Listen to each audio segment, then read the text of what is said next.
so great, Steve, because I have watched your career for the past probably close to 30 years. And I've always been 40 years. 40 years, yes. Close to 40 years, thanks. And what amazes me is how you continue to play great and play inspired, and you have this incredible deep passion of the art form of music as a language. Where did it begin for you? Well, I grew up in the Boston area, and when I was young, my folks had some Benny Goodman records, of course, with Gene Krupa, Sing, Sing, Sing, and I remember my mom really being a fan of Gene Krupa and playing those records, and I loved it, loved that sound. Also remember as a kid in the first and second grade going to the 4th of July parades and hearing the bands go by, and then when the drums and the bass drum and the marching snare drums went by, that was emotional. It just really affected me. So in the 4th grade, we were offered as students, do you want to play an instrument, and join the 4th grade elementary school band. And at that moment I said, sure, I want to play the snare drum. So this was 1963, and I think what's significant about that in a perspective, let's say a big perspective, it was before the Beatles. Yeah. So what influenced me was the jazz of the swing era, and then the marching bands, and not drum corps like today's drum corps. Correct, it was just simple, like it was probably a high school marching band. Parade style. Yeah, parade band. Yeah. And so that inspired me. So when I decided to start playing drums, it was literally a practice pad and a pair of sticks. And after maybe a month of drum lessons from the elementary school teacher, thankfully my parents figured out this teacher's, he's not even a drummer, so let's get him a real teacher, so. Good for them. Yeah, so they found me a private teacher in Brockton, Massachusetts, Billy Flanagan, and I was lucky. He was a great teacher. He was a good local drummer that knew all the rudiments, and he was a good swing drummer. I think he probably studied with George Lawrence Stone. Interesting. Though he's no longer with us, so I can't From that ask area him. in Boston, it probably was very, very Yeah, so he gave me great instructions, and so my initiation was the first 2 years was practice pad only, and learning the rudiments, learning how to read music. He stressed sight reading. And then by the 3rd year, he told my folks he's ready for a snare drum. So then I got a snare drum. And then I spent a year just, practicing snare drum and playing snare drum. And I was in the school band system and all that. And then finally, for a Christmas present, and I think it was 66, I got a Rogers drum set, that was like awesome to have an actual drum set. One bass drum, one rack tom, floor tom, and a snare drum, but no cymbals. So then I got a job delivering newspapers, saved my money, and bought my first Zildjian cymbals. Wow. And then pretty much after that, started playing in the middle school bands, and then started my own bands. I always seemed to be inclined to even have my own bands back then. So I had a band called the Roadrunners, and we played music like Herb Alpert and the Tijuana Brass. How amazing! Like horns. Absolutely. I was into having a horn section. How cool at that time! Yeah, and so so I was different than a lot of my peers who then the Beatles came along, and then a lot of those guys friends decided to play influenced by Ringo, but my influence was more, okay, well, I'm listening to Joe Morello and Buddy Rich, right, and Louis Bellson, and as far as rock and roll was concerned, it wasn't until I heard Mitch Mitchell play with Jimi Hendrix and Ginger Baker play with Cream that I could even start to relate to rock music. Right. When I heard the early bands, it just didn't really appeal to me, and a lot of it was because already I was, let's say, like a little jazz snob, that I couldn't quite relate to Match Grip. Absolutely, yeah. And the way that music was presented, it didn't hit me. But when I heard Mitch Mitchell, Well, that sounded like Tony Williams, Elvin Jones, and Buddy Rich All playing combined. with this incredible guitar Combined in player. one. Yeah, and I could, I could finally relate to rock and roll. Of course, since I've gone back, and now I love the Beatles and the Rolling Stones yeah. and Buddy Holly and all of that great music that I couldn't. But relate interesting, to the, then. the horn band that you had, this was at a time that was before Blood, Sweat, and Tears in Chicago. Yeah, it was more based on Herb Alpert and the Yeah, Tijuana but Brass, you kind of took that horn section and you were kind of pushing a little bit, in the edge of music. That's very interesting.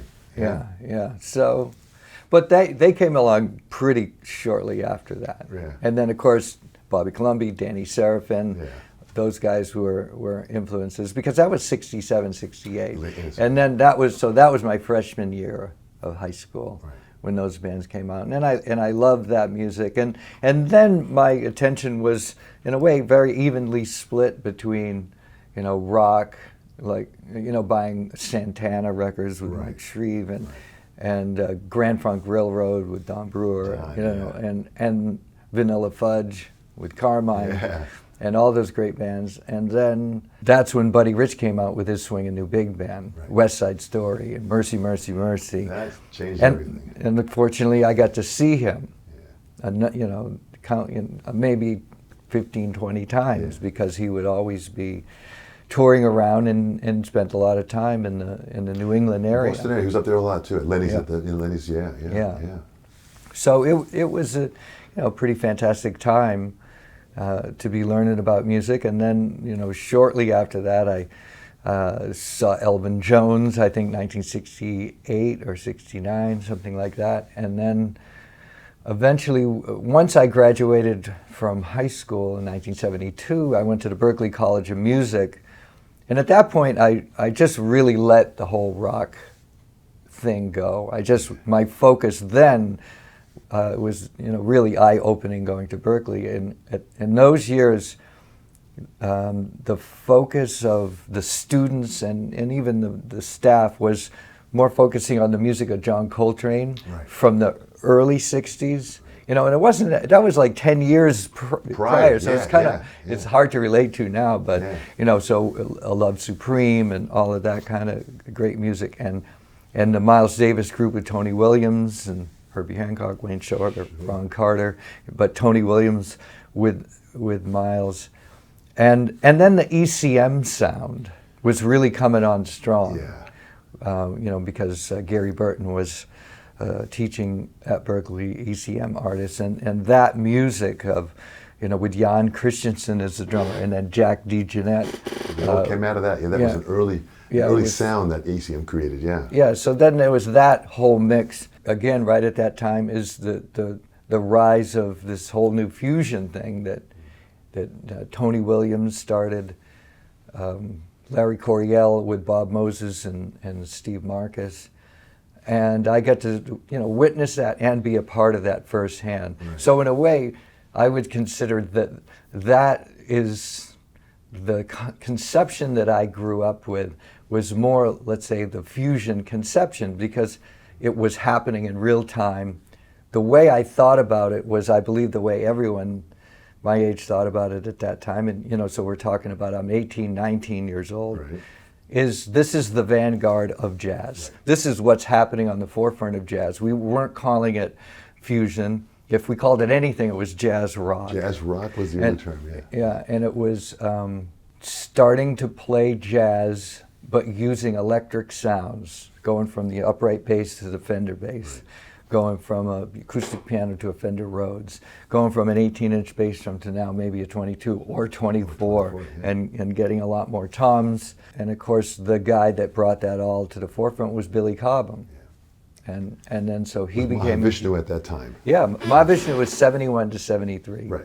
And then immediately after that, 73 is when Return to Forever, the second version with Lenny White, came on the scene. And then about a year after that, Tony Williams, the new Tony Williams Lifetime with Alan Holdsworth and Alan Pasqua, Tony Newton, and that really was hugely influential, and I got to see all those groups play in Boston, usually Paul's Mall, the Jazz Workshop, or even I saw Herbie Hancock and Headhunters with Mike Clark at Boston Symphony Hall. We then, as students, I'd be hanging out with Casey Sherrill, and Vinnie Colaiuta was there, and Kenwood Denard, and we'd then go back to the practice rooms and want to play like that. So we had such a great mix of influences, and we got to see that firsthand and then be part of it. Then I was playing in the big bands of that time. Lynn Biviano, who was the lead trumpet player with Buddy Rich and with Maynard Ferguson, then started his own band. And because I had been playing around Boston with the different big bands, a lot of those guys, Wayne Nouse, John DeFlone, Greg Hopkins, were all alumni of Buddy's. And I was, I loved big band as a kid, so I had a good big band conception. I could read music, I could swing, so I was doing those gigs, starting to play this kind of jazz rock fusion, which led to an audition with Jean-Luc Ponty in 1976. I ended up getting that gig, and then I was involved with that whole fusion thing, right on the front line by playing with one of the on the cutting edge of it, absolutely. Yeah. And that's when you left college. 22 years old, I left Berkeley without graduating. I was in my 7th semester. Right. But it seemed like a good move to make at the time. As time has told us, it has been. Yes. So Jean-Luc Ponty, you're on the road now, and you're traveling nationwide. Worldwide. Worldwide. In fact, first time I had to get a passport. Oh, interesting. We would tour Europe, and so, yeah, I had never done that before. Sure. And how was that working with the musicians and having that now, here you're leaving college and now you're in this professional situation of... Yeah. Well, that was a very big transition. Yeah. I'd say it was a really big transition. And there's a lot of things that I learned from that. The first, I would say, is that just because I auditioned and got the gig doesn't necessarily meant that I was ready to master the gig. I eventually got to see it as something like, just because you get into college, like you're accepted, doesn't mean, you're ready to graduate or you're going to do an amazing job. You got to do the work. Right. So it was the beginning of figuring out, oh, I'm here, and I got a lot.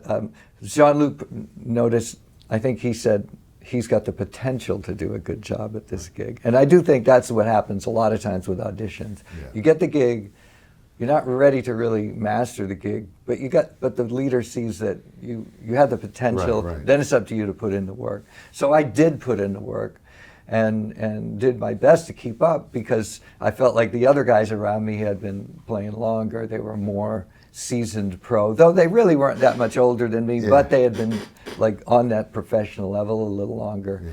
The next thing I noticed is that they sounded great every single night. And as a student, I was more in the mindset of, oh yeah, some nights you have your good nights and you got your bad nights, and there's a natural ebb and flow to this inconsistency thing, That's funny. No. That's not the way it is. You got to sound great every night. Yeah. And so there's something to be said for this, like to discipline yourself, to really hone in, find out where your skill set is strongest. And you want to push yourself, especially as a jazz musician, to the outer reaches of your abilities.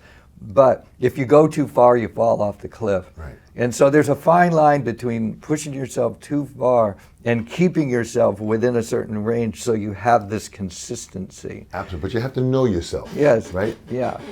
And you have to find your limitations, and then I found if my limitations was too narrow, well, there's where the work comes in, because I want a wider vocabulary that I really have control over, not just on a good night. Right. And there's a process that you go through to develop your abilities so you have control anytime you want it. Right. And so that takes a lot of repetition and practice, and what they now call deliberate practice. Right. They have a term for it. If you read Jeff Colvin's book, it's called Talent is Overrated. He gets into a lot of details of that. But I started doing that at that time. In the process that I would do is I'd have my little Sony cassette recorder, and I'd record the gigs, and I'd hear, I sped up there. I slowed down there. I went for this lick here, didn't quite make it. dropped a beat. And, yeah, or I went for it and it did work. So you were able to hear. Yeah. Then okay, I want to keep that. Right. I'm going to file that one. That's good. Right. Don't even need to work on it anymore. I got it. But here's the ones to work on. So. But it seems like you've always had that level of discipline. Like even going back when you had the snare drum and the practice pad, you put the time into it. Yeah. So that's always been a part of your makeup, That's which true. is pretty powerful. A lot of that came naturally because it was fun, and it's always been fun to do that work. Right. It's of course it's fun to be on stage, but I actually like the practice. Yeah. And of course there's days that I don't feel like practicing and working on it, but I do it. But there's reward out of that, and the reward really is gratifying. Yeah. That you put the time into it and you feel the change. That's what you do so great. You always research, you always put the hard work into it, and the result is evidence because you have grown and consistently grow. That's rare.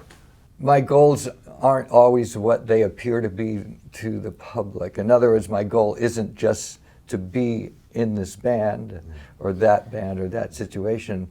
My goal is to be a better musician, and I get into a nice situation, but when I'm there, I don't have this sense, okay, now I've arrived, or now I've achieved my goal, or something, because I just want to continue to improve as a musician, continue to play with great musicians, better and better musicians, and to experience that magic that happens when great musicians get together and play music. And as your capacity for your musicianship grows, and you play with musicians at a higher and higher level, you reach a more like rarefied experience. Yeah. So that is what draws me, pulls me forward.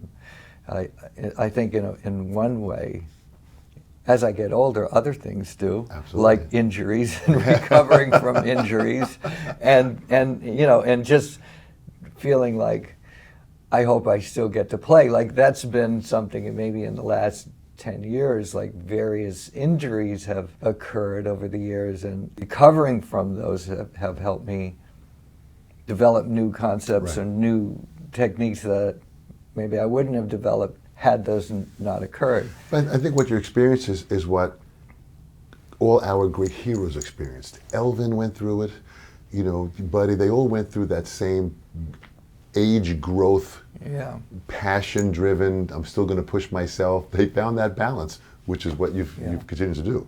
And longevity, that I want a long career. Yeah. And a varied career. Yeah. I'm not satisfied to just be in one group for my whole career. That's not that interesting for me. So Jean-Luc Ponty, you're doing the fusion thing. How'd that get you into Journey, and because that was a whole different head now. At one point, Greg Raleigh, Ainsley Dunbar, and Neil Sean, 3 members of Journey, came to see Jean-Luc Ponty. Right. I think we were playing in Cleveland or something. And then 1978, I moved from Boston to Los Angeles in order to just try to be in the music business and have more opportunity than living in Boston. Right. And I was doing some auditions, got a gig with Freddie Hubbard, and got a gig with Ronnie Montrose in the same week. So I auditioned for both groups. And Ronnie Montrose at that time was doing an instrumental tour called Open Fire. He had made a record that was like, let's see, best example now would be, say, like a Jeff Beck kind of record, with instrumental rock fusion or something. Right. And so I had never really played with a rocker at a pro level. So, and I played with a lot of great jazz musicians, so I opted out of touring with Freddie Hubbard, and I decided to tour with Ronnie Montrose for a whole different experience. And I had been playing this big double bass Sonar drum set with Jean-Luc Ponty, and that was the sound kind of powerful, and with Jean-Luc, and I continued to do that with Ronnie Montrose, whereas Freddie Hubbard would have been going back to the 18-inch bass drum. Which now I love that, but then it was, I was 23, it was like, let's go for the double bass and the big stage. Yeah. So, and then we ended up for 3 months being the opening act for Journey. Interesting. We did this big, USA tour. In fact, it was Van Halen's first tour, and they were the opening act. And then the middle act was Ronnie Montrose, me playing, and then the headliner, they was Journey's first headline tour, 1978, first tour with Steve Perry just joining the band. Yeah. And they were great. I loved listening to them every night. Yeah. And they were playing a combination of the music from the record called Infinity, which was the first record Steve Perry sang on, and their older material, which was largely instrumental, so kind of fusion-based rock. Yeah. So I thought these guys are amazing. I'd never even heard them before, So, but I get to hear them every night, and then we hung out. The three bands toured together and hung out. What together. a great show that must have been. It was a good show, and we were playing 1,500 seat theater. Oh my God! 2,000 seat theater. So it wasn't none of the bands were that big at that time. So by the time that tour ended, and I guess Ainsley wasn't all that happy with the new direction, he ended up leaving the band, and they asked me to join the band. So September 78 is when I started playing with Journey, which was, again, I got my foot in the door, but I had to do the work of figuring out now how to really radically shift my concept to play songs, which was really different. I'd done some song playing, of course, in gigs, wedding bands, and Holiday Inn gigs around the Boston. But this was a more fine-tuned focus of what you were doing now, musically. Well, it was a huge change because it was no longer just playing a time feel. Right. Like the jazz concept, even with fusion, it's more like a time feel where the exact beat of isn't like crucial to the success of the song. But with the music of Journey, I need a beat for this verse, and then a fill into the chorus, to lead you in, absolutely, and another beat. That's like I started to realize this is like composition. Like you have to compose a drum part, and then and play it in this open and very relaxed way, And I'm not commenting like with the front line. I'm not interacting. It's just like this is a very different. Which is what jazz is supposed to do. So this is a different head that you're in right now. Wow. Yeah. So that was a big shift. But yet again, they somehow sensed that I could do it. They liked my feel. That was the main thing. They liked this rock, R&B-ish feel that I had. Yeah. The U.S. swing, like a swung rock beat. Yes. That really had this. I think a feel that they could relate to, especially Steve Perry being more like R&B gospel based. He liked that. Neil Schon liked the fact that I had that groove, plus I had the chops. So when we did stretch out, which we, at certain points of certain songs, we did stretch out. He liked that. Yeah. And Steve played drums, Steve Perry? Played some drums? He used to be a singing drummer originally. Really? Yeah. Yeah, and so he could play enough drums that if he had a part in mind, he could play it for me. Okay, he could suggest it. Yeah, good. And that was cool. That was helpful. Yeah, I always found that kind of direction helpful. And another thing that happened there is, a lot of things happened, and that was like going to like getting a PhD in the music business, being in a group like that, because I observed that Herbie Herbert, this great manager, saw how he worked, like was involved with Columbia Records, like just saw how the record company worked, went on tour. Every day we'd go to radio stations, we did promotion, we do radio interviews, like go here, then go to the sound check, then do the gig, then do meet and greet. It was like so the business machine how was does now, this thing work? How does this record come? This the music business work, meeting promoters, and also how a band works, how a band writes music together. And not all bands are the same, but this band was pretty democratic, especially at the beginning. And I wasn't used to that. I was used to working for a leader, and as a sideman, if something I don't like, well, I don't like it, but I still play it. Doesn't matter, you got to play it, right? Good. But after a while, it was like, well, what do you think? And they'd ask me, and then after a while, I realized, well, they were serious. They wanted to know what I thought. So being a band member, that was like, okay, step up, voice your opinion, get involved. if you get shot down, well, don't take it personally, Yeah, but get in the fray. Right. And then so I learned how to be a good band member, and how to offer opinions and develop my own creativity. I realized, like, I got a lot of good ideas, Good. and so that came out of it. We used to write the music together. Versus like somebody coming in with a demo. It would be, here's a guitar riff. What do you think of this? And so, okay, here's a drum part. Oh, there's a bass part. I'll sing a melody over that. Oh, cool. And then we'd write the songs, So we did things very collectively like that. So that was interesting. I used that same process a lot to write with Vital Information. Now what you're doing, Yeah, we write, and I've done a lot of records with some great musicians with that concept. And a lot of jazz musicians haven't done that.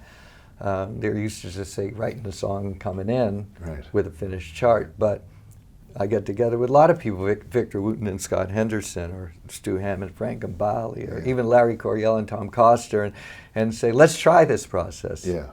And we do it, and it's successful. We come up with some very cool music that everyone now has a part of and is invested. That is synergy at its best. Yeah. When you're bringing in that level of experience and knowledge from different areas, that's huge. It's a great way to write music, especially for a band, because then it truly has a unique identity. It has the identity of those members that are right there and present in the room. And it makes that now, that moment, way different than the moment before, that's pretty mad. But you've always done that. You've always now in the band, like Vital Information, you've always had that sound. It's changed and molded. It's still the same vision as musically, and still a very, very high standard.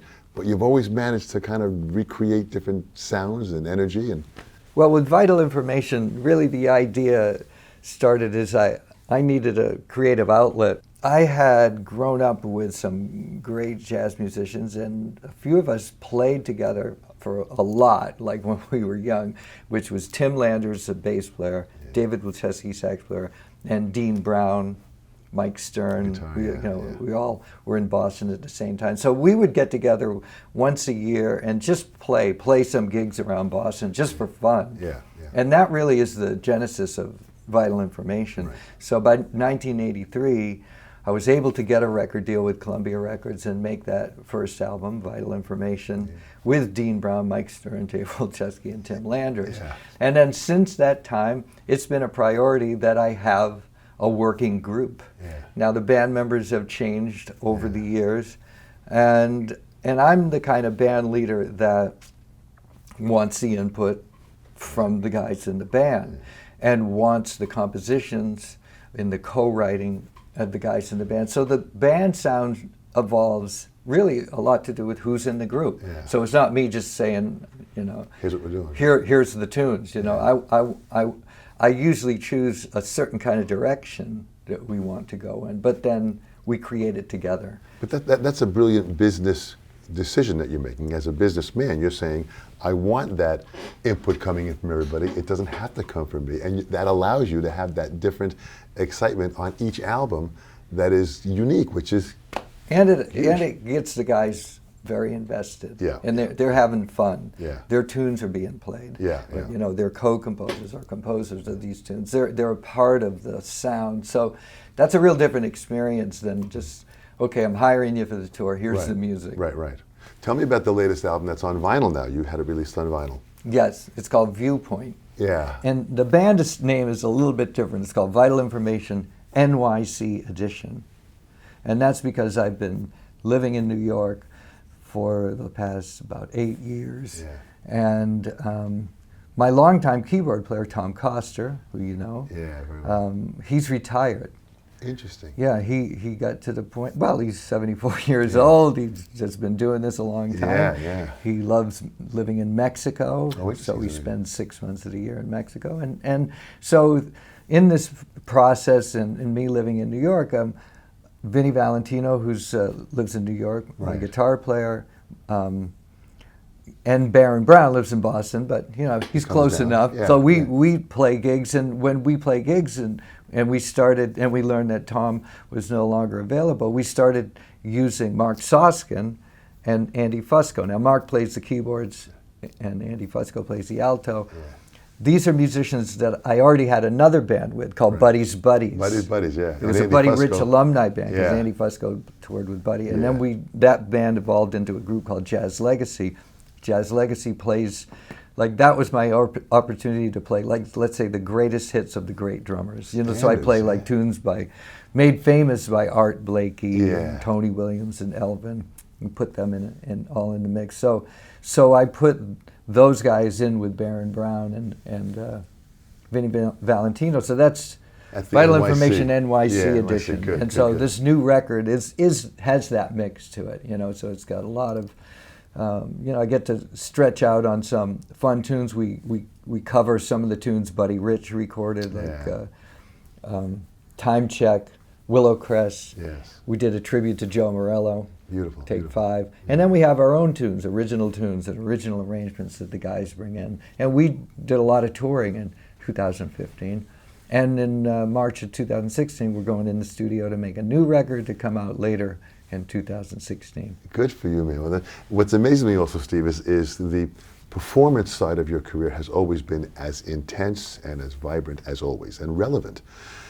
The educational side, too, is so exciting because what you've done is you've allowed this wisdom, and I always say wisdom is the combination of knowledge and experience. You have researched the knowledge, you absolutely have the experience, and it's taken you to a place that's been powerful. And then you've shared this educationally with all of your products that you put out, everything that you put out, the books, the DVDs, the stuff that you have. And your latest book now, which is really about technique, match grip position technique. Match grip technique. How great. Yes.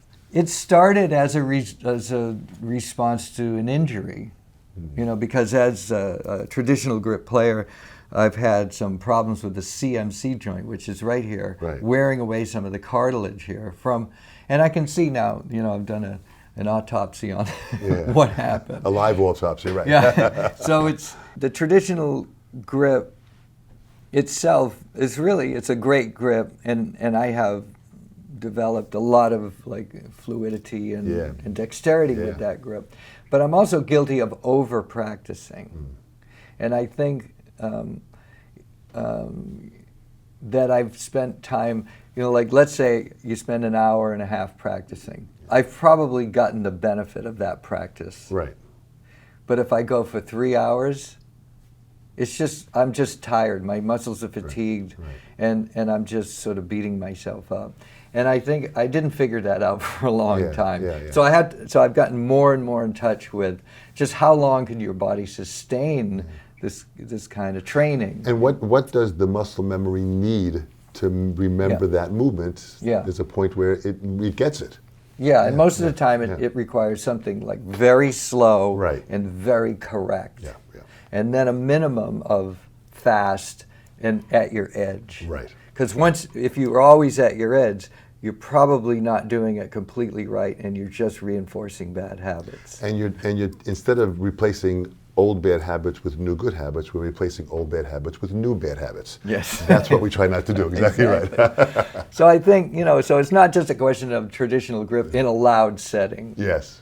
I think that's part of it, but most of it I would attribute to too much practice. But the ergonomics of this book now is going to be very helpful because this next generation needs to have this. I mean, as you know, I teach it, and I've got a wide reach of students. We get a lot of this here, so the book will be helpful to give them the overview of where this is going. Yes. So what I ended up doing was to give this a break, to give that a break. I started playing match grip, and not all the time, and so what I did was. Of course, then I realized my left hand has very little dexterity match grip compared to what you've done. Compared to traditional grip. So first step was, what makes my right hand so good? So to really analyze that. Right. And then to put up a mirror and literally mirror image every motion. And my first conclusion was the main reason that I have good dexterity with the right hand is because of playing the ride cymbal. And playing that jazz ride cymbal beat and having all of this. The team is working. This whole, from the shoulder to the elbow to the forearm to the wrist to the fingers, all of that, how that works. Do I do that with my left hand when I play match grip? No. It does something like that. It doesn't have all of this. So I use my right hand to literally train my left hand to make all of those same motions. And so it starts with the ride cymbal Yeah. and playing the ride cymbal this way, playing the ride cymbal this way. That, you know, there's a lot of different ways to play depending on the sound and the feel that you want to get. Exactly right. And every grip has its own, you know, it's from 1 to 2 to 3 to 4, Yeah. has its own characteristic and feel and application. The reason that you want to use it, what sound, what feel am I going for? So after a while, now my left hand is starting to catch up to my right hand. I don't know if it'll ever be there 100%, but you know, to what this is, but it's getting. Knowing how you work and how you study, I think it'll be amazed for the percussionists to see the development, because you've always done that. As you know, in 2002, I changed to open-handed playing, and I have 2 ride cymbals and 2 hi-hats. Right. And I did it for that reason, that I wanted my left hand to understand that motion that my right hand was just so comfortable with. Yeah. And it has really changed the way I think and the way I feel, and I've had no pain because of it. And it's not a matter of thinking right or left as it is Now, thinking. do you still play traditional grip? I don't. I stopped traditional grip because I felt that the positioning of the drums was to a little bit of a disadvantage of traditional grip. Okay. When I played traditional under Morello and all these great teachers that I had, the angle was more of an assistance to that grip. I didn't want the angle, so I kind of let it go.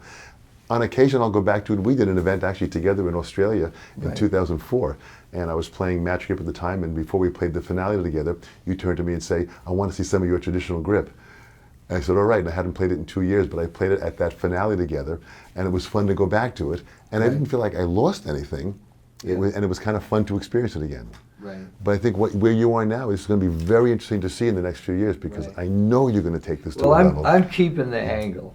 You're keeping the snare drum angle of it, Because it's because I want, and I'm comfortable with that now. Yeah. You know, and it has to do with just that this angle is very natural, and that angle of the drum it's not severe, you know, but it's still there. Yeah. But I still play because of traditional grip, because I like the feeling of that. But I'm also playing open-handed now too. Absolutely. So now I have options. Yeah. So I have this option, you know, the open-handed, a match grip like this, traditional grip, Absolutely, or with the snare over on the here left, next to the hi-hat. You know, so I have a lot of different tools. They're tools. Yeah, is really a what lot they're of different doing. options. So that's feeling really good, and I like that sense of the back beats with the right hand. Yes.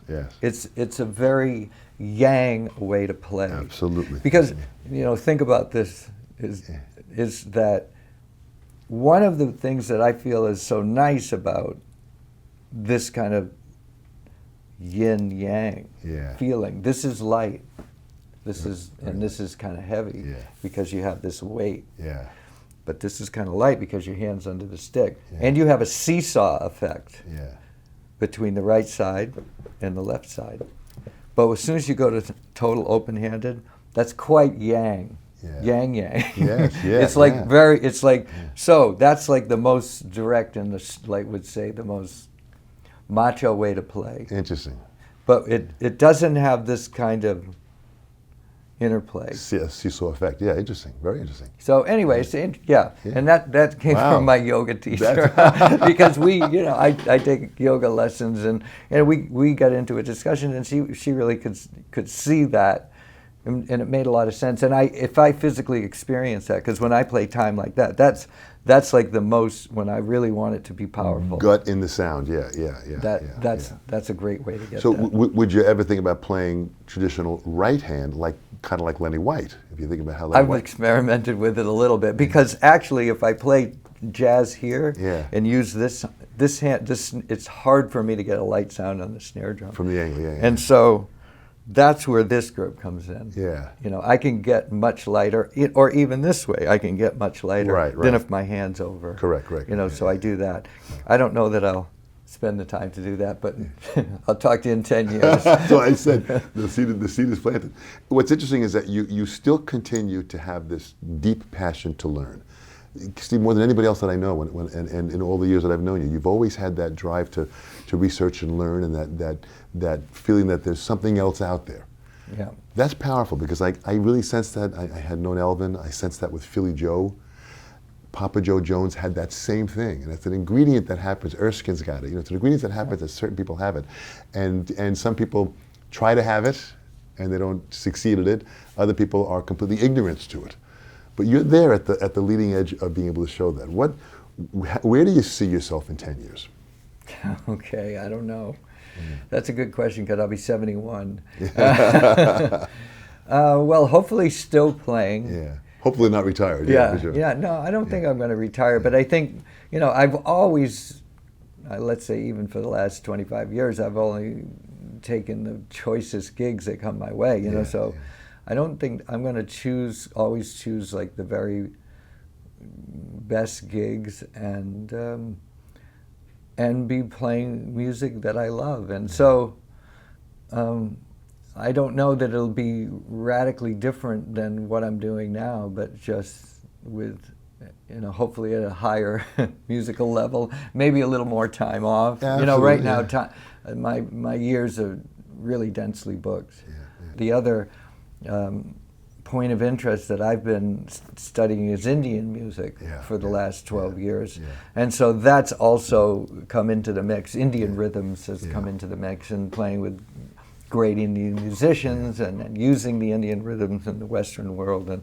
And so that'll also play into it and be a part of the mix. But you're on the cutting edge of that, because when I see a lot of the performances of what you're doing, where you're bringing this American-style drum set into this Indian music, you're really breaking some barriers of some great playing and some great rhythms in their genre, but with that instrument. That's huge. Yeah, and it's been exciting for me to be a part of that and to play with Zakir Hussain and Selva Ganesh and Pete Lockett really has been beautiful guy, a mentor and teacher in breaking ground like that, because he's at a very high level with that. Of understanding, with those instruments, with those rhythms and in the music. So that's really been fun and exciting to be accepted into that community and be a part of that. And this year you'll go back out with Journey. You'll do some dates with Journey in this course of the next few months or so. It came up that that there's been some changes in the drum throne and with Journey, and I was able to work out a situation that feels comfortable for me. So I'm signing on for a 2-year run with the group, and we'll do touring in 2016 and 17. Great. And it'll be fun. I've been working with Neil Schon over the years and playing on his solo records, and even helping him write some music. And we get together. When we get together in the studio, it's basically just him and I. And we come up with a whole record, and not in a short time. Where we're writing, we're jamming, we're coming up with tunes, and then he finishes those records and plays the bass on it, and has Jan Hammer a lot of times play keyboards on it. So that's been going on for years, and so we have a nice connection. And he's been asking me if I want to tour with Journey, which it sounded interesting to me, but I've been so busy and happy doing what I've been doing. It wasn't a real priority for me. But in this current situation, it just somehow it worked out. And so I was able to make this 2-year commitment, which is going to be fun. Pretty powerful. Yeah. What would you say in closing, Steve, to the generation that when they watch this in years to come, and that's really what the purpose of the Sessions Legend series is, the generation that watches this, young kids that are challenged with the overwhelmingness of YouTube and the information that's out there, they're a little bit confused with where to go with their careers, the music business has changed. What would you tell them as a message? Okay, well, the first thing is there's so much information out there that it is confusing. And if you don't know the difference, what's the difference? Was something Freddie Gruby used to say to me. He's like, you don't know what you don't know. So there's a lot of information. There's too much information to the point where it's just kind of noise. And I think it still gets down to one-on-one learning is really truly the best way to learn. And yes, there's a lot of information, and even with one-on-one learning, you can get information. But then it's really up to you to do something with it. Right. It's up to you have to then be a self-starter, be self-motivated, and put in the time, and then get out of your basement, get out of your practice room and start playing with people. So I don't think that's changed over the years. Yeah. Though when we were younger, we didn't have the kind of information overload that the young people of today have. Right. Because we didn't have, YouTube and The internet at all, yeah. and the internet and all of that. But there was information out there, and if you were motivated, you went and you could seek it out. You could go to the library. Yeah. You could go to the record store and buy records. You could go to your friend's house and hear music, and then you could go to clubs and hear music. I don't think the benefit of that is obsolete. Right. And so, in a way, not that much has changed if you really want to take action and turn it into something. Right. And so, but then it's a step-by-step process of self-education. Right. So you need guidance from good mentors. At least most people do. Right. Maybe not everyone, but most people do. You need guidance from good mentors, and then you need a real-time feedback of how you're doing. The only way you're going to get real-time feedback is to be in a band, right, or play with musicians, yeah, get hired, yeah, and go out and then do well, do poorly, get feedback, and then work on that feedback, yeah, and then develop as a player.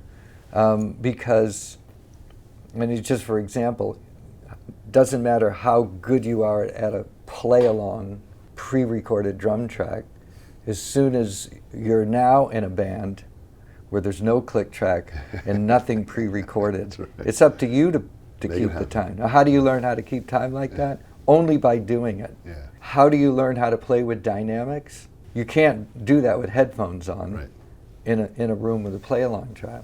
You have to do that by being in a room this size, yeah, with an acoustic piano, an acoustic bass, and a clarinet Right, player, right. and a drum set, but you can't overpower 'em. Exactly right. So there's a lot of this practical element of like really learning how to be a musician, Yeah. and that there's no substitute for just actually doing that, and then that process of falling down, getting up, and then trying it again, and then knowing what to work on. And repeating the process. Yeah. Well, you have always shown the hunger to want to learn. That's something which is an important thing that you always have had. And you've always been driven by passion. That's an important combination. That is amazing that you have continued. You continue to inspire literally millions of people, Steve. And as I travel around the world in my travels, your name always comes up, and always in the most positive, inspired way.